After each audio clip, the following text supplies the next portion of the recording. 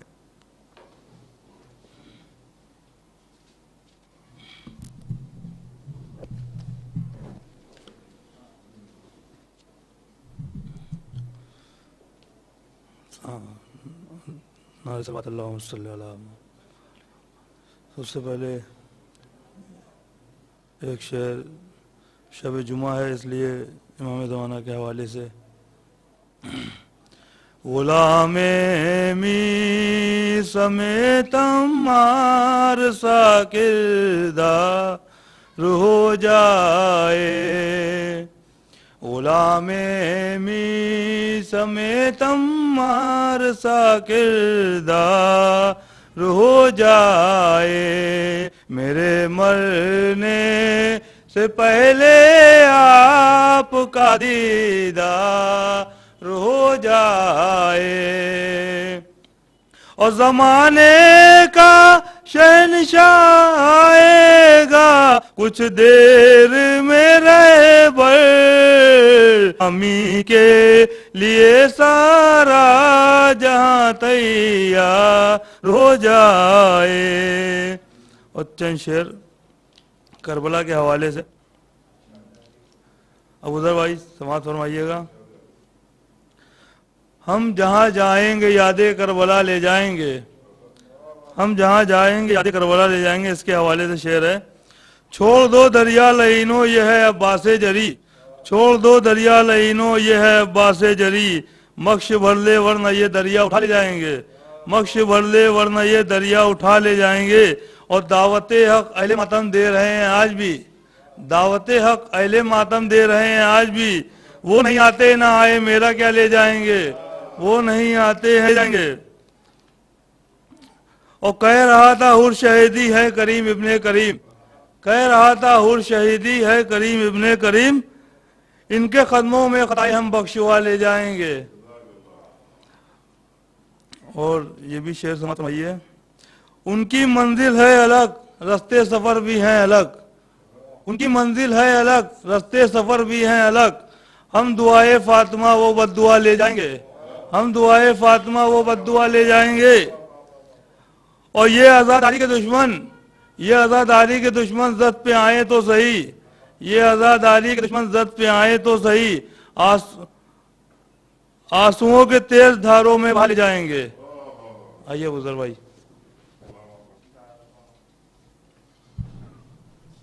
جزاک اللہ محترم مہدی حیدر صاحب، آپ نے بہترین کلام سامعین کے حوالے پیش فرمایا، اور یہ مجلس برائے سال ثواب رضا عباس ابن صفدر حسین مرحوم منعقد ہونے جا رہی ہے۔ تلاوت کلام ربانی سے مجلس کا باقاعدہ قاری ندیم نجفی صاحب نے آغاز کر دیا، پیش خوانی کے فرائض بھی مکمل ہوئے، اور اب میں زحمت دوں گا مجلس کی خطابت کے لیے عالی جناب مولانا میر سمزاری صاحب قبلہ سے کہ وہ تشریف لائیں۔ اور ساتھ ہی ساتھ میں آپ کو یہ بھی بتا دوں کہ یہ مجلس اس وقت گراف ایجنسی پر اور ساتھ ہی ساتھ فیس بک پیج آزا خانہ غلامان عباس علیہ السلام خیر پور پاکستان سے بھی لائیو ہو رہی ہے، اور گزارش کی جاتی ہے محترم میر سمزاری صاحب سے کہ وہ تشریف لائیں اور باقاعدہ مجلس کا آغاز فرمائیں بر محمد و آل محمد صلوات۔ حضرات ایک مرتبہ سورہ حمد اور 3 مرتبہ سورہ اخلاص کی تلاوت فرما کر رضا عباس صاحب مرحوم ابن صفدر حسین اور صفدر حسین مرحوم ابن حیدر حسین کے نام۔ بسم اللہ الرحمن الرحیم، الحمدللہ رب العالمین الرحمن الرحیم اهدنا الصراط المستقیم صراط الذین انعمت علیہم غیر المغضوب علیہم ولا الضالین۔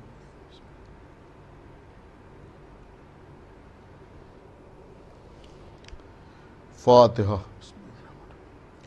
الحمدللہ رب العالمین الرحمن الرحیم ایاک نستعین اهدنا الصراط المستقیم صراط الذین انعمت علیہم غیر المغضوب علیہم۔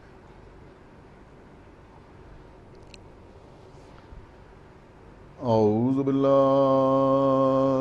السمیع العلی العظیم من الشیطان اللعین الرجیم، بسم اللہ الرحمن الرحیم، الحمد للہ الذی ہدانا لہذا وما كنا لنهتدی لولا ان ہدانا اللہ لقد جاءت رسل ربنا بالحق الصلاة والسلام على صاحب الدین والاسلام والحل والحرام والرکن والمقام والصلاة والصیام والسجود والقیام والشریعت والاحکام والحجت والبرہان والمحبت والعرفان والحق والبیان والکتاب والقرآن سیدنا ونبینا وشفیعنا ومولانا ومولا الثقلین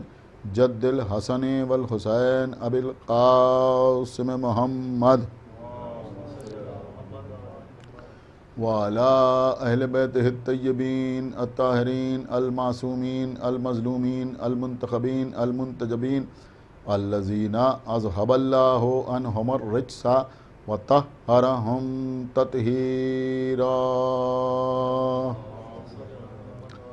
ولعنة الله على أعدائهم وقتلتهم وغاصبي حقوقهم ومنکری فضائلہم ومصائبہم اجمعین من الآن الى یوم الدین اللہم عذبہم عذابا یستغیث منہ اہل النار آمین رب العالمین اما بعد فقد قال اللہ سبحانہ تبارک و تعالی فی کتابہ المجید وفرقانہ الحمید وقولہ الحق بسم اللہ الرحمن الرحیم انا انزلناہ فی لیلۃ القدر وما ادراک ما لیلۃ القدر لیلۃ القدر خیر من الف شہر صلوات محمد وآلہ. حضرات میں نے آپ کے سامنے سورہ قدر کی ابتدائی آیات کی تلاوت کے شرف حاصل کیا ہے.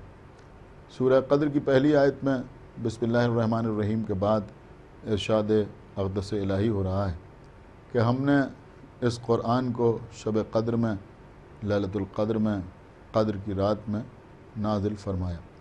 وما ادراک ما لیلۃ القدر، اور تم کہاں ادراک کر سکتے ہو، تم کہاں سمجھ سکتے ہو کہ لیلۃ القدر کیا ہے. لیلۃ القدر خیر من الف شہر، یہ رات 2-4 راتوں سے نہیں، 10-20 راتوں سے نہیں، بلکہ 1000 مہینوں سے افضل ہے. عزیزوں میں سمجھتا ہوں کہ تمام کے تمام مسلمان اس بات پر متفق ہیں، اور متفق ہونا ان کے ایمان کی مجبوری ہے، کیونکہ قرآن مجید میں واضح طور پہ آ گیا کہ شب قدر 1000 مہینوں سے افضل ہے، کہ دنیا کی کوئی رات شب قدر کی یعنی لیلۃ القدر کی برابری نہیں کر سکتی. اس رات میں فرشتوں کا نزول ہوتا ہے، برکتیں نازل ہوتی ہیں، لیکن یہ شب قدر کون سی رات ہے یہ آج تک مسلمانوں کے کسی فرقے کا کوئی عالم طے نہ کر سکا کہ کون سی رات شب قدر ہے. عزیزوں، تمام تفاسیر پر نظر ڈالنے کے بعد میں آپ کی خدمت میں یہ بات عرض کر رہا ہوں کہ اکثر مفسرین نے یہ تحریر کیا کہ رمضان کی جو پہلی رات ہے، یعنی اس بات پر تو سب متفق ہیں کہ ماہ مبارک رمضان ہی کی کوئی رات ہے، کیونکہ اللہ نے قرآن میں یہ ارشاد فرمایا کہ ہم نے اس قرآن کو ماہ مبارک رمضان میں نازل کیا، لہٰذا یہ تو مانتے ہیں کہ شب قدر رمضان کی کوئی رات ہے، لیکن کون سی رات شب قدر ہے اس میں شدید اختلافات ہیں، اور کوئی ایک تاریخ آج تک کوئی طے نہ کر سکا. بعض لوگوں کا خیال ہے کہ رمضان کی پہلی رات، یعنی جب شعبان کا مہینہ گزر جاتا ہے اور چاند ہو جاتا ہے تو وہ رمضان کی پہلی رات ہوتی ہے، تو وہ کہتے ہیں رمضان کی جو پہلی رات ہے وہی شب قدر ہے. بعض لوگوں نے لکھا کہ جو نیمہ رمضان کی رات ہے، نیمہ رمضان کا مطلب یہ ہے کہ 14 رمضان گزرنے کے بعد، یعنی جب رمضان کی 14 تاریخ گزر جاتی ہے تو 14 رمضان اور 15 رمضان کی جو درمیانی شب ہے وہ شب قدر ہے. آج اکثر مسلمان یہ کہتے ہیں کہ رمضان کے آخری عشرے میں، آخری عشرے کا مطلب یہ ہوا کہ 21ویں رمضان سے لے کر 29 یا 30 رمضان تک جو راتیں آتی ہیں انہی راتوں میں شب قدر کو تلاش کیا جائے، اس لیے کہ بعض لوگ مزاجاً ایسے ہیں کہ 8-10 دنوں سے کم میں ان کے یہاں کوئی بات طے نہیں ہو پاتی، چاہے شب قدر کا مسئلہ ہو چاہے ولادت رسول کا مسئلہ ہو۔ ایک صلوات پڑھیں پر محمد و آلہ۔ لیکن دیکھیں ہم دوسروں کی بات نہیں کرتے، ہم اپنی بات آپ کی خدمت میں عرض کر رہے ہیں کہ ہمارے یہاں بھی شب قدر کی ایک تاریخ کسی کو معلوم نہیں۔ 3 راتیں ہیں، معصومین نے حکم دیا ہے کہ ان راتوں میں شب قدر کو تلاش کرو۔ 19ویں رمضان کی رات یعنی 18 رمضان کا دن گزرنے کے بعد، 21ویں رمضان کی رات یعنی 20 رمضان کا دن گزرنے کے بعد، اور 23ویں رمضان کی رات یعنی 22 رمضان کا دن گزرنے کے بعد 22 اور 23 کے درمیان جو رات آتی ہے وہ، یعنی ان 3 راتوں میں شب قدر کو تلاش کرنے کا حکم دیا گیا ہے۔ دیکھیں یہاں پر آج کی مجلس میں کوئی بہت طولانی گفتگو مجھے آپ کی خدمت میں نہیں عرض کرنا ہے، میں صرف یہ عرض کرنا چاہ رہا ہوں کہ دوسروں کی بات جانے دیجئے، لیکن ہمارے ائمہ نے، اس لیے کہ ہم ان کو امام مانتے ہیں کہ جنہوں نے منبر کوفہ پر بیٹھ کے کہا کہ سلونی سلونی قبل ان تفقدونی، کہ جو پوچھنا ہو وہ پوچھو قبل اس کے کہ تم مجھے کھو بیٹھو۔ تو ہمارے ایک امام نے یہ دعویٰ کیا، لیکن تقریباً ہمارے ہر امام کا عملی طور پر یہی تو دعویٰ تھا کہ بھئی جو پوچھنا ہو پوچھو۔ کسی امام کا کوئی ایسا واقعہ ملتا ہی نہیں کہ کسی نے کوئی سوال کیا ہو اور امام اس کا جواب نہ دے سکے ہوں، بلکہ اکثر تو ایسا ہوا کہ لوگوں نے سوال بھی نہ کیا، یعنی سوال دل میں تھا زبان پر نہیں آیا اور امام نے جواب دے دیا۔ ایک صلوات پڑھے پر محمد و آل محمد۔ تمام اس طرح کے واقعات ہمارے سامنے ہیں، لیکن شب قدر کی حقیقی تاریخ ہمارے ائمہ نے ہم کو بھی نہیں بتائی۔ اگر بتا دیتے کہ بھئی 19ویں کی رات جو ہے یہ شب قدر ہے، یا 21ویں کی رات جو ہے وہ شب قدر ہے، یا 23ویں کی رات جو ہے وہ شب قدر ہے، نے کہا ان 3 راتوں میں شب قدر کو تلاش کرو۔ لیکن کبھی کبھی ایسا بھی ہوتا ہے کہ جب کسی چیز کو تلاش کیا جاتا ہے اور جستجو بڑھتی ہے تو اس کی اہمیت کا بھی اندازہ ہوتا ہے، لہذا شب قدر کی اہمیت کو ظاہر کرنے کے لیے بتایا گیا کہ تم 3 راتوں میں شب قدر کو تلاش کرو۔ لیکن میں یہاں پر کچھ الگ کی باتیں جو عام طور پر نہیں پڑھی جاتی شب قدر کے سلسلے میں، اس لیے کہ میں سمجھتا ہوں کہ شب قدر پر گفتگو ہوتی ہے تو اعمال شب قدر بیان ہوتے ہیں، اور یہ بیان ہوتا ہے کہ بھئی شب قدر میں 100 رکعت نماز پڑھنا ہے، یا 6 دن کی قضاء عمری کی نماز پڑھنا ہے، یہ کرنا ہے وہ کرنا ہے، سورہ دخان پڑھنا ہے، سورہ روم پڑھنا ہے، سورہ عنکبوت پڑھنا ہے۔ لیکن ان ساری باتوں سے الگ ہٹ کے میں آپ کی خدمت میں عرض کرنا چاہوں گا کہ کسی شخص نے ہمارے اور آپ کے 5ویں امام حضرت امام محمد باقر علیہ الصلوۃ والسلام سے یہ سوال کیا کہ مولا کیا آپ جانتے ہیں کہ شب قدر کی حقیقی تاریخ کیا ہے؟ دیکھیں اب 5ویں امام سے پوچھا جا رہا ہے، وہ امام کے جو باقر العلوم ہیں ان سے پوچھا جا رہا ہے کہ آپ فرمائیں کہ شب قدر کی حقیقی تاریخ کیا ہے، آپ جانتے ہیں؟ تو آپ کو معلوم ہے آپ کے 5ویں امام نے کیا جواب دیا؟ آپ کے 5ویں امام نے جواب دیا کہ ہم نہ جانیں گے تو کون جانے گا، اس لیے کہ شب قدر میں فرشتے ہمارا ہی طواف کرنے کے لیے نازل ہوتے ہیں۔ ایک صلوات پڑھیں پر محمد و آل محمد۔ تو یہ نہ جانیں گے تو کون جانے گا؟ یہ جانتے ہیں، لیکن جب جانتے ہیں تو پھر بتایا کیوں نہیں؟ دیکھیں بہت توجہ آپ حضرات کی، جب جانتے ہیں تو پھر بتایا کیوں نہیں؟ اس کے لیے آپ کو سمجھنا پڑے گا۔ دیکھیں ہمارے اور آپ کے چھٹے امام حضرت امام جعفر صادق علیہ الصلوۃ والسلام، ہمارے چھٹے امام امام جعفر صادق علیہ الصلوۃ والسلام اور ہمارے 5ویں امام، یعنی یہ امامین جو ہیں ان کا زمانہ وہ زمانہ تھا کہ جب بنی امیہ اور بنی عباس کے درمیان اقتدار کے سلسلے میں جنگ چل رہی تھی، یعنی بنی امیہ سے اقتدار بنی عباس کی طرف منتقل ہو رہا تھا، اس لیے کہ بنی عباس جنگ کر رہے تھے بنی امیہ سے، ان کو حکومت سے بے دخل کرنے کے لیے اور خود حکومت پر قابض ہونے کے لیے، اور بہت زیادہ رستہ کشی ہو رہی تھی بنی امیہ اور بنی عباس کے درمیان۔ چونکہ ان دونوں کے درمیان اس قسم کی رشہ کشی ہو رہی تھی، لہذا ہمارے 5ویں اور چھٹے امام کے زمانے میں علوم کی نشر و اشاعت بہت زیادہ ہوئی۔ عام طور پہ لوگ یہ بیان کرتے ہیں کہ ہمارے ائمہ کو موقع ملا علوم کی نشر و اشاعت کا، لیکن دیکھیں ہر ایک کا اپنا مزاج ہوتا ہے۔ لوگ کہتے ہیں کہ چونکہ بنی امیہ اور بنی عباس کے درمیان علم کے سلسلے میں رسہ کشی ہو رہی تھی، لہذا 5ویں اور چھٹے امام کو موقع ملا علوم کی رسہ کشی کا، علوم کی نشر و اشاعت کا۔ لیکن میں دوسری بات آپ کی خدمت میں عرض کر رہا ہوں کہ چونکہ ان کے درمیان رسہ کشی ہو رہی تھی حکومت کے سلسلے میں، لہذا ہمارے ائمہ کو علوم کی نشر و اشاعت کا زیادہ موقع نہیں ملا۔ مسئلہ یہ ہے کہ ہمارا تو ہر امام علوم کی نشر و اشاعت کرتا رہا، حقیقت یہ ہے کہ ان کی اس جنگ کی وجہ سے لوگوں کو یہ موقع ملا کہ وہ ہمارے ائمہ سے زیادہ فائدہ اٹھائیں۔ سمجھ رہے ہیں آپ؟ تو 5ویں اور 6ٹھے امام کا زمانہ، اور پھر خاص طور سے ہمارے 6ٹھے امام امام جعفر صادق علیہ الصلوۃ والسلام ہماری جانب قربان، ایک صلوات پڑھیں بر محمد و آل محمد۔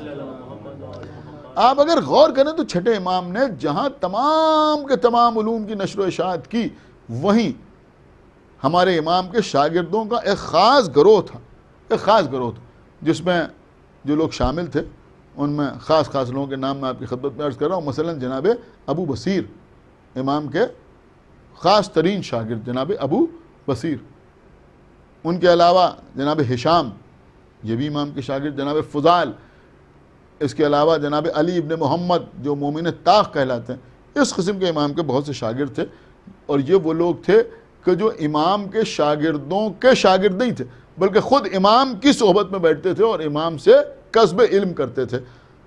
اب جب کوئی امام کے پاس آتا تھا، دیکھیں تمام کتابوں میں یہ سارے واقعات موجود ہیں، جب کوئی امام کے پاس آتا تھا اور خاص طور سے ولایت اہل بیت کے سلسلے میں بحث کرنے کے لیے کوئی آتا تھا، امام سے بحث کرنے کے لیے آیا۔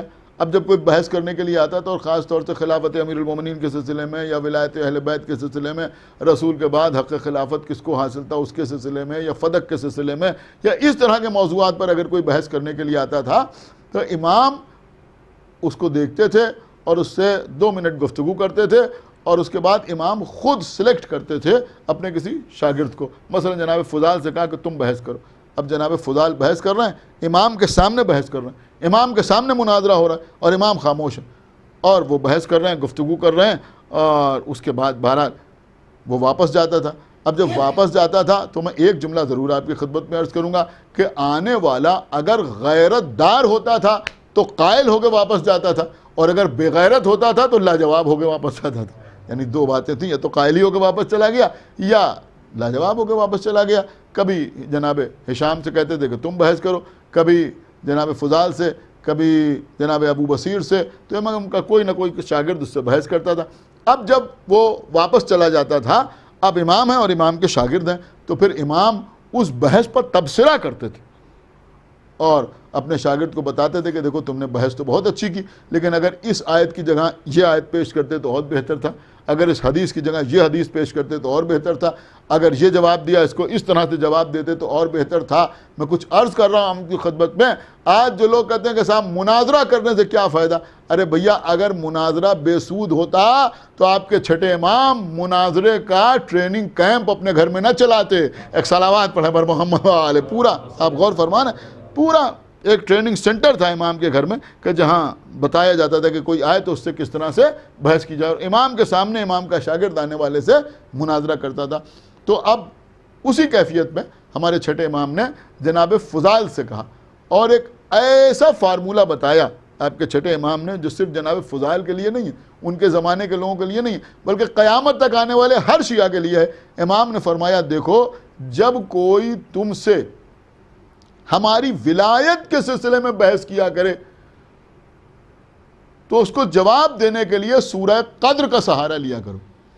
دیکھیں میں اپنے موضوع سے الگ نہیں ہوں، پوری توجہ آپ حضرات کی چاہتا ہوں کہ اس سے بحث کرنے کے لیے سورہ قدر کا سہارا لیا کرو۔ کہا مولا یہ سورہ قدر سے آپ کی ولایت کیسے ثابت ہوتی ہے؟ امام نے کہا ہاں سورہ قدر ہی سے ہماری ولایت ثابت ہوتی ہے۔ کہا کیسے ثابت ہوتی ہے؟ کہا جب کوئی تم سے ہماری ولایت کے سلسلے میں بحث کرے تو اس سے کہو کہ بھیا سورہ قدر پڑھو، تو وہ سورہ قدر پڑھے گا۔ کیا پڑھے گا؟ بسم اللہ الرحمن الرحیم انا انزلناہ فی لیلۃ القدر۔ کیا مطلب ہوا؟ اللہ کہہ رہا ہے کہ ہم نے اس رات میں سورہ قدر کو، اس رات میں ہم نے قرآن کو نازل کیا۔ وما ادراک ما لیلۃ القدر، اور تم کیا جانو کہ لیلۃ القدر کیا ہے؟ لیلۃ القدر خیر من الف شہر، یہ رات 1000 مہینوں سے افضل ہے۔ امام نے کہا اب اس سے کہو اور آگے بڑھو، تو وہ آگے بڑھے گا اور یہ پڑھے گا تنزل الملائکۃ والروح فیہا باذن ربہم من کل امر۔ کیا مطلب ہوا؟ وہ کہے گا کہ اس رات میں اللہ فرشتوں کو اور ملائکہ کو نازل کرتا ہے اپنے امر کے ساتھ۔ امام نے کہا کہ جب وہ یہ بیان کرے تو اس سے پوچھو کہ یہ اعلان رسول کی زندگی تک محدود ہے یا قیامت تک کے لیے ہے؟ تو وہ جواب دے گا کہ بھئی شب قدر تو قیامت تک ہر سال آتی رہے گی، اور جب بھی شب قدر آئے گی تو اللہ فرشتوں کو نازل کرے گا اور فرشتوں کے ساتھ روح کو نازل کرے گا، جس کا ترجمہ عام طور پہ لوگ جبرائیل کرتے ہیں، حالانکہ ہمارے ائمہ نے تو اس کا کچھ اور مطلب بتایا ہے، لیکن بہرحال چلیے فرشتے یا جبرائیل، تو فرشتے نازل ہوتے ہیں، جبرائیل نازل ہوتے ہیں، اللہ کا امر لے کے نازل ہوتے ہیں۔ امام نے فرمایا کہ ان سے کہو کہ جب فرشتے نازل ہوتے ہیں، جبرائیل نازل ہوتے ہیں شب قدر میں ہر سال، کہاں ہر سال فرشتے بھی نازل ہوتے ہیں اور جبرائیل بھی نازل ہوتے ہیں، تو اس سے پوچھو کہ رسول کی زندگی تک تو سمجھ میں آیا کہ جب فرشتے نازل ہوتے تھے تو رسول پر نازل ہوتے تھے، لیکن جب رسول کی آنکھ بند ہو گئی تو اب جو فرشتے نازل ہوتے ہیں وہ کس پر نازل ہوتے ہیں؟ کیا سن رہے ہیں آپ؟ جو فرشتے نازل ہوتے ہیں وہ کس پر نازل ہوتے ہیں؟ تو کسی کے پاس اس بات کا کوئی جواب نہ ہوگا، کیا سن رہے ہیں؟ کسی کے پاس اس بات کا کوئی جواب نہ ہوگا، تو پھر ایسے لوگوں کو تلاش کرنا پڑے گا کہ جن پر رسول ہی کی طرح فرشتوں کا نزول ہوتا تھا، یا جو فرشتوں کو دیکھتے تھے، یا جو فرشتوں سے گفتگو کرتے تھے۔ لیکن میں تو کچھ آگے بڑھ کے آپ کی خدمت میں عرض کروں گا کہ رسول کی زندگی ہی میں کچھ ایسے تھے جو خالی فرشتوں کی آواز نہیں سنتے تھے، خالی فرشتوں سے باتیں نہیں کرتے تھے، خالی فرشتوں کو دیکھتے نہیں تھے، بلکہ یہ وہ لوگ تھے کہ جن کے گھر میں فرشتے چکی چلانے کے لیے آتے تھے، جن کے گھر میں فرشتے جھولا جھلانے کے لیے آتے تھے، جن کے گھر میں فرشتے رضوان جنت ان کے گھر میں درزی بن کے آتا تھا۔ ایک صلوات پڑھے بر محمد وآلہ، ایسے لوگ کہ جن کے پاس فرشتوں کا آنا ثابت ہوتا ہے۔ بس عزیزوں بات تمام ہو رہی ہے، تو امام نے فرمایا کہ ہماری ولایت کی دلیل کے طور پر سورہ قدر کو پیش کرو۔ اب سمجھ میں آیا کہ شب قدر کی حقیقی تاریخ کیوں نہیں بتائی گئی۔ اگر شب قدر کی حقیقی تاریخ مسلمانوں کو بتا دی جاتی تو ہر سال شب قدر کے دوسرے دن کوئی نہ کوئی مفتی، کوئی نہ کوئی ملا یہ دعویٰ کرتا کہ کل کی رات فرشتے ہمارے اوپر نازل ہوئے تھے۔ آپ غور فرمائیں، اس لیے شب قدر کی تاریخ کی حفاظت کی گئی، اسے چھپایا گیا، اور آپ اللہ کا جتنا شکر ادا کریں اتنا کم ہے، جتنا شکر کے سجدے کریں اتنا کم ہے، اس لیے کہ ہمارے علاوہ مسلمانوں کے 73 فرقوں میں کسی کے پاس کوئی جواب نہیں ہے کہ شب قدر میں فرشتے کس پر نازل ہوتے ہیں۔ صرف ہمارے پاس جواب ہے کہ آج بھی پردہ غیب میں ایک محمد موجود ہے جس پر فرشتوں کا نزول ہوتا ہے۔ صلوات پڑھیں بر محمد وآلہ محمد، ایک صلوات اور پڑھ دیں بر محمد وآلہ محمد۔ بس عزیزوں بات تمام ہو رہی ہے، لیکن میں ایک بات بالکل الگ اس مجلس کے توسط سے آپ حضرات تک پہنچانا چاہتا ہوں کہ دیکھیں ہمارے یہاں اعمال شب قدر تو 3 راتوں میں انجام دیے جاتے ہیں، 19ویں کی رات، 21ویں کی رات اور 23ویں کی رات۔ لیکن 23ویں کی رات میں شب قدر کے جو اعمال انجام دیے جاتے ہیں اس میں ایک خصوصی اہتمام ہوتا ہے، خصوصی اہتمام ہوتا ہے، زیادہ کیفیت ہوتی ہے۔ تو اکثر لوگ سوال کرتے ہیں کہ یہ 23ویں کی رات میں جو شب قدر کے اعمال انجام دیے جاتے ہیں اس میں یہ خصوصی اہتمام کیوں ہوتا ہے؟ دیکھیں یہ بات میں سمجھتا ہوں کہ عام طور پر لوگوں کو معلوم نہیں ہے، جو میں آپ کی خدمت میں عرض کر رہا ہوں۔ دیکھیں پہلی بات تو یہ ہے کہ 19ویں کی رات میں لوگ مسجدوں میں یا گھر میں مختصر اعمال شب قدر انجام تو دے لیتے ہیں، لیکن کیونکہ وہ رات شب ضربت ہوتی ہے، یعنی وہ رات ہے کہ جس کی صبح مولائک متقیان کے سر پر ضربت لگی 19ویں رمضان کو مسجد کوفہ میں، لہذا اس میں زیادہ اہتمام نہیں کیا جاتا اور ہم مجلس و ماتم میں مصروف رہتے ہیں۔ ایسے ہی 21ویں کی رات یہ شب شہادت امیر المومنین ہے، ظاہر سی بات ہے یہ بھی کوئی خوش ہونے والی رات نہیں ہے، ٹھیک ہے کہ اس میں شب قدر کو تلاش کرنے کا حکم دیا گیا ہے، لیکن وہ رات شب شہادت ہے۔ 23ویں کی رات میں باقاعدہ اہتمام کیا جاتا ہے اور مسجدوں کو سجایا جاتا ہے اور تبرکات کا بھی اہتمام ہوتا ہے اور لوگ اعمال کرتے ہیں، یہ تو ایک سبب ہو گیا۔ لیکن 23ویں کی رات کی اپنی بھی ایک خصوصیت ہے جو اکثر کتابوں میں موجود ہے اور میں سمجھتا ہوں کہ عام طور پر لوگ اس سے ناواقف ہیں۔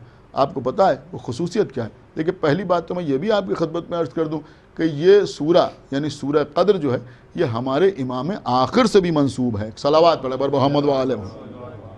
اور پھر آپ یوں بھی سمجھ سکتے ہیں کہ جب شب قدر آتی ہے تو امام ہی کے پاس فرشتوں کا نزول ہوتا ہے۔ بھائی اس زمانے میں فرشتے نازل ہوں گے تو کس پر نازل ہوں گے؟ ہمارے امام ہی پہ تو نازل ہوں گے فرشتے نا، سال بھر کے امر کو لے کر امام کے پاس فرشتوں کا نزول ہوتا ہے۔ دیکھیں 23ویں کی رات وہ رات ہے، اقوال معصومین سے یہ بات ثابت ہے کہ 23ویں رمضان کی رات ہی وہ رات ہے کہ جس دن امام کو یہ اشارہ دیا جائے گا کہ اس سال آپ کو ظہور فرمانا ہے۔ ایک صلوات پڑھے بر محمد وآلہ محمد۔ آپ نے غور فرمایا؟ یہ خاص بات ہے 23ویں کی. میں سمجھتا ہوں کہ یہ بات عام طور پر لوگ نہیں جانتے، لہٰذا میں نے آپ کی خدمت میں عرض کیا. یعنی امام کا ظہور کس تاریخ میں ہوگا یہ ایک الگ مسئلہ ہے، لیکن 23ویں کی رات وہ رات ہے کہ جس میں امام کو یہ اشارہ دے دیا جائے گا اور بتا دیا جائے گا کہ اس سال آپ کو ظہور فرمانا ہے. ایک صلوات اور پڑھیں محمد و آل محمد. اور میں سمجھتا ہوں برائے تاجیل ظہور امام زمانہ بلند تر صلوات. بس قبل بات کو میں نے تمام کیا. تو یہ وہ رات ہے. کون سی رات؟ شب قدر کی رات. اللہ نے اس تاریخ کے بارے میں مسلمانوں کو بتایا نہیں. کوشش کرتے ہیں کہ اس لیے تلاش کرنے کی کوشش کرتے ہیں کہ اس رات میں اللہ نے قرآن کو نازل فرمایا اور صاف صاف کہا کہ انا انزلناہ فی لیلۃ القدر. لیل کا مطلب رات. تو کیونکہ اللہ نے قرآن میں ایک رات کا تذکرہ کر دیا، لہذا سارے مسلمان اس رات کو تلاش کرنے کی کوشش کر رہے ہیں.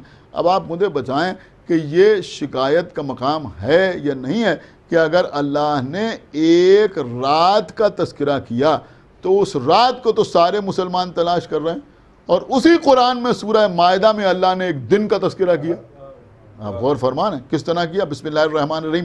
الیوم اکملت لکم دینکم واتممت علیکم نعمتی ورضیت لکم الاسلام دینا. اللہ کہہ رہا ہے کہ آج کے دن ہم نے دین کو کامل کر دیا اور نعمتوں کو تم پر تمام کر دیا. نعمتوں کو تم پر تمام کر دیا اور آج اللہ تمہارے دین سے راضی ہو گیا. کس سے راضی ہو گیا؟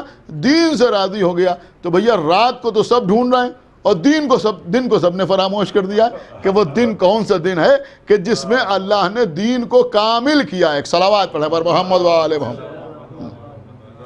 اب میں ایک جملہ آپ کی خدمت میں عرض کروں گا کہ اب لوگ کہیں گے کہ اس رات کا اس دن سے کیا تعلق ہے؟ ارے بھیا رات وہ ہے جس پہ قرآن نازل ہوا اور پہ دین کامل ہوا.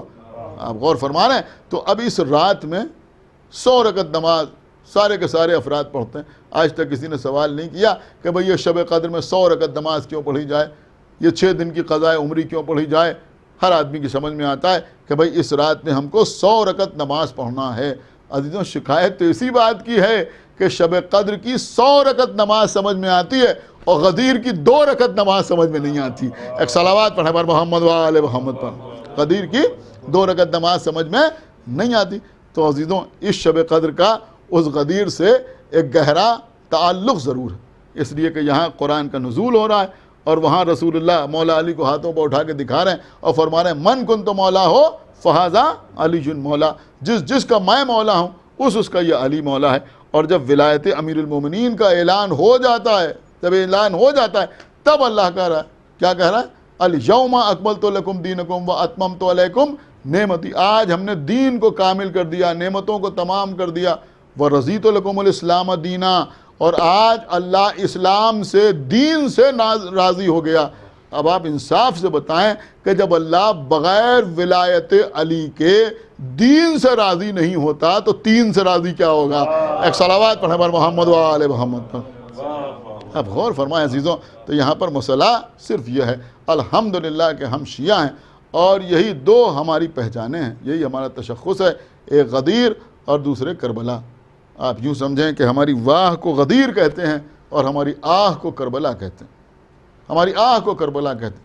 یہ کربلا میں امام حسین علیہ السلام نے جو عظیم ترین قربانی پیش کی، اس کا مقصد بھی ولایت امیر المومنین کا تحفظ تھا.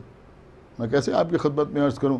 آپ ذرا غور کیجئے کہ آقا حسین نے جب آخر وقت پہ پوچھا ہے کہ یہ بتاؤ کہ تم مجھے کیوں قتل کر رہے ہو، تو لشکر اعدیٰ سے یہی جواب تو آیا تھا کہ بغضا لابیک، ہم آپ کو آپ کے بابا کے بغض میں قتل کر رہے ہیں. خداوند عالم جن مرحومین کے اصالہ ثواب کے لیے مجلس ہو رہی ہے ان کو اعلیٰ علیین میں جگہ عنایت فرمائے، ان کی مغفرت فرمائے، ان کے درجات کو بلندی عطا فرمائے اور ان کے متعلقین کو صبر جمیل عطا فرمائے. بس عزیزوں میں نے مجلس کو تمام کیا. اگر ہمارے یہاں کسی کا انتقال ہو جائے تو اسے غسل دیا جاتا ہے، کفن پہنایا جاتا ہے، نماز جنازہ پڑھی جاتی ہے، لے جا کے دفن کیا جاتا ہے. ان باتوں سے بھی ورثاء کو تسلی حاصل ہوتی ہے. لیکن جب کربلا میں زہرا کا لال مارا گیا، آپ غور کریں عزیزوں کیا ہوتا ہے. کسی کا انتقال ہو گیا، محلے والے، عزیز، اقارب، رشتہ دار یہ کوشش کرتے ہیں کہ گھر والوں کو میت کے امور نہ انجام دینا پڑے. لوگ آگے آگے بڑھ کے کام کرنے کی کوشش کرتے ہیں. یہ سارے مناظر ہم نے اور آپ نے دیکھے ہیں. کسی کا انتقال ہو گیا تو آپ سنتے ہیں فلاں صاحب کا وہ قبر کھدوانے کے لیے چلے گئے, وہ کفن لینے کے لیے چلے گئے, وہ غسل کے انتظام میں مصروف ہیں. ایک بات اور میں آپ کی خدمت میں عرض کروں کہ یہاں حلال و حرام کا مسئلہ نہیں, جائز اور ناجائز کا کوئی مسئلہ نہیں ہے, لیکن بہرحال ہم نے دیکھا ہے اور آپ نے بھی اس بات کو محسوس کیا ہوگا کہ جب کسی کا انتقال ہو جاتا ہے تو چھوٹے چھوٹے بچوں کو میت کے امور سے دور رکھا جاتا ہے. ہم نے کہیں نہیں دیکھا کہ چھوٹے چھوٹے بچوں سے کہا جائے کہ تم غسل کے لیے پانی لے آؤ, یا بچوں سے کہا جائے کہ یہ کفن یہاں سے پھاڑو, یا بچوں سے کہا جائے کہ تم تابوت اٹھا کے لے آؤ. نہیں عزیزوں, بچوں کو ان امور سے دور رکھا جاتا ہے. اللہ رے زہرا کے لال کی مظلومی, ہماری جان قربان, کربلا کا میدان, امام حسین علیہ السلام, 18 برس کے علی اکبر کا جنازہ حسین کے ہاتھوں پر ہے. آگے بڑھے, پھر زمین پر رکھا, پھر اٹھایا, پھر زمین پر رکھا, پھر اٹھایا, پھر زمین پر رکھا. ایک مرتبہ خیمے کا رخ کیا, بچوں آؤ, آ کے اپنے بھیا کا جنازہ اٹھا کے لے جاؤ. چھوٹے چھوٹے بچے آئے, چھوٹے چھوٹے بچے, 4 سال, 5 سال, 6 سال, 7 سال. اب آپ بتائیں یہ بچے کیا جانے کہ جنازہ کیسے اٹھایا جاتا ہے. یہ بچے علی اکبر کے لاشے سے لپٹ گئے, کچھ بچے سر سے لپٹ گئے, کچھ بچے سینے سے لپٹ گئے, کچھ بچے کمر سے لپٹ گئے, کچھ بچے پیروں سے لپٹ گئے. آگے آگے بچوں کے ہاتھوں پر علی اکبر, پیچھے پیچھے حسین, والیا و اکبرا. جزاکم اللہ خیر الجزا. بس عزیزوں, مجلس تمام ہو رہی ہے تو میں عرض کر رہا تھا کہ جب کسی کا انتقال ہو جاتا ہے, کوئی مرحوم ہو جاتا ہے, تو اعزاء اور اقربا میت کے امور انجام دینے میں مصروف ہو جاتے ہیں. لیکن جب کربلا کے میدان میں زینب کا بھیا مارا گیا تو زینب کے کانوں میں کوئی ایک بھی ایسی آواز نہ آئی کہ حسین کے غسل کا اہتمام کیا جائے, حسین کے کفن کا انتظام کیا جائے, حسین کی نماز جنازہ کا اہتمام کیا جائے, حسین کے لیے قبر کھودی جائے. ہاں, زینب کے کانوں میں ایسی تو کوئی آواز نہ آئی, لیکن ایک آواز ضرور آئی. آپ کو پتہ ہے وہ آواز کیا تھی؟ خدا لعنت کرے پسر سعد ملعون پر, جو پکار کے کہہ رہا تھا کہ ابھی گھوڑوں سے نہ اترنا, اس لیے کہ حسین کے لاشے کو پامال کیا جائے گا. ہاں عزیزو, امام حسین کے لاشے کو پامال کرنے کی تیاری ہونے لگی. زینب بے قرار ہو کے اسی بلندی پہ پہنچی کہ جسے تلہ زینبیہ کہتے ہیں. ہاں عزیزو, اب زینب کھڑی دیکھ رہی ہیں. آپ کو معلوم ہے کیا منظر دیکھا بی بی زینب نے؟ ایک مرتبہ جناب زینب نے دیکھا کہ گھوڑے دوڑنے کے لیے تیار ہوئے. صاحب دمت الثاقبہ نے لکھا کہ 10 افراد سامنے آئے اپنے گھوڑوں پر بیٹھ کے اور کہا کہ ہم لاشوں کو پامال کریں گے. اور صاحب دمت الثاقبہ نے ان 10 آدمیوں کے نام بھی لکھے اور یہ بھی لکھا ہے کہ یہ وہ لوگ تھے جو مستند طور پر حرام زادے تھے. یہ سامنے آئے لاشوں کو پامال کرنے کے لیے, لیکن جب یہ لاشوں کو پامال کرنے کے لیے آگے بڑھنا چاہتے تھے تو اسی وقت بنی ریاح سامنے آ گئے. بنی ریاح کون تھے؟ حر کے قبیلے کے افراد, وہ سامنے آ گئے تھے لشکر یزید میں. حر کے ساتھ ادھر نہیں آئے تھے, لیکن اب ان کی غیرت جوش میں آئی, سامنے آئے. آنے کے بعد پسر سعد سے کہا کہ ہم نے مانا کہ حر حسین کی طرف چلا گیا تھا, اس نے ہمارے لشکر سے بغاوت کر دی تھی. تیرے کہنے سے ہم نے حر کو تیر مارے, تیرے کہنے سے ہم نے حر کو تلواریں لگائیں, تیرے کہنے سے ہم نے حر کو نیزے لگائے, تیرے کہنے سے ہم نے حر کو قتل کر دیا. لیکن اب ہم یہ بھی گوارا نہ کریں گے کہ ہماری زندگی میں ہمارے سردار کا لاشا پامال کیا جائے, لہذا ہم کو اجازت دے کہ ہم حر کا لاشا اٹھا لے جائیں. عزیزوں, جب پسر سعد نے ان کے بفرے ہوئے تیور دیکھے تو کہا ٹھیک ہے لاشے کو لے جاؤ. عزیزوں, انہوں نے لاشے کو لیا, لے کے چلے. لیکن آپ کو معلوم ہے لے کے چلے تو بہت دور گئے. ابھی بھی جو لوگ زیارت کرنے کے لیے جاتے ہیں وہ جانتے ہیں کہ جناب حر کا روضہ امام حسین کے روضے سے کتنی دور ہے. اتنی دور لاشے کو لے کے گئے کہ جہاں گھوڑوں کی ٹاپوں کی رسائی نہ ہو. لیکن جب جا رہے تھے تو ایک جملہ کہتے ہوئے جا رہے تھے کہ جس کے قبیلے والے موجود ہوتے ہیں اس کے لاشے پر گھوڑے نہیں دوڑائے جاتے. اب میں سمجھتا ہوں جب آپ کے دل کے اوپر اتنی چوٹ لگی تو زینب کے دل پر کیا اثر ہوا ہوگا اس جملے کا. عزیزوں, اب جو حسین کے لاشے پر گھوڑے دوڑنا شروع ہوئے, زینب نے بے قرار ہو کے کبھی مدینے کی طرف دیکھا, کبھی نجف کا رخ کیا, آواز دی اے نانا رسول خدا, اے بابا علی مرتضیٰ, ارے حر کے قبیلے والوں نے حر کے لاشے کو بچا لیا, لیکن میرے بھیا حسین کا لاشا گھوڑوں کی ٹاپوں سے پامال ہو رہا ہے. میرے بھیا حسین کا کوئی بچانے والا نہیں. اور دیگر جو واسطہ محمد والے محمد کا ہماری اس عبادت کو قبول فرما, اور دیگر جو واسطہ محمد والے محمد کا تمام حاضرین مجلس اور بانیان مجلس کے دلی مقاصد تکمیل فرما. پروردگار جو واسطہ محمد وآل محمد کا ہم کو اعمال صالحہ کی توفیق عنایت فرما، ہمارے عقائد کو صحیح و سالم رکھ، ہم جب تک زندہ رہیں آل محمد کی محبت اور ان کے دشمنوں کی عداوت پہ زندہ رہیں، اور دنیا سے جہاں تک یہ دونوں عظیم ترین نعمتیں اپنے ساتھ لے کے جائیں۔ پروردگار جلد از جلد ہمارے امام زمانہ کا ظہور فرما اور ان کے اصحاب و انصار میں ہمارا شمار فرما۔ حضرات ایک مرتبہ سورہ حمد اور 3 مرتبہ سورہ اخلاص کی تلاوت فرما کر جناب رضا عباس صاحب مرحوم ابن صفدر حسین اور صفدر حسین ابن حیدر حسین کا نام۔ بسم اللہ الرحمن الرحیم، الحمدللہ رب العالمین، نعبد و ایاک نستعین، اہدنا الصراط المستقیم، صراط الذین انعمت علیہم غیر المغضوب علیہم ولا الضالین۔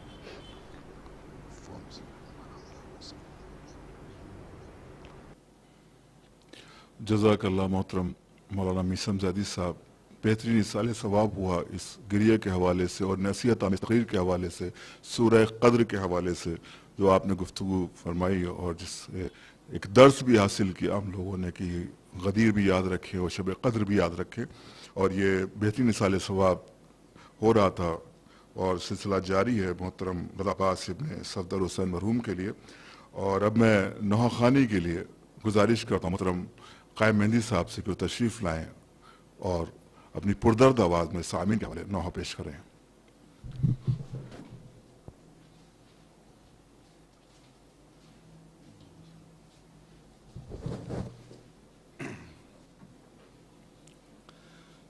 بر محمد و آل محمد صلوات۔ ایک نوحے کا ایک مطلع چند اشعار پیش کر رہا ہوں۔ لاتے ہیں لاش اکبر سرور سنبھل سنبھل کے، لاتے ہیں لاش اکبر سرور سنبھل سنبھل کے، سیدانیاں چلی ہیں گھر سے نکل نکل کے، لاتے ہیں لاش اکبر خیموں کے سامنے سے، لشکر جو تیز گزرا، خیموں کے سامنے سے لشکر جو تیز گزرا، چھپ چھپ گئے دروں میں، چھپ چھپ گئے دروں میں، بچے دہل دہل کے، لاتے ہیں لاش اکبر سرور سنبھل سنبھل کے، دریا میں ہے تلا تم عباس آ رہے ہیں، دریا میں ہے تلا تم عباس آ رہے ہیں، پیاسے کو دیکھتا ہے، پیاسے کو دیکھتا ہے، پانی اچھل اچھل کے، لاتے ہیں لاش اکبر سرور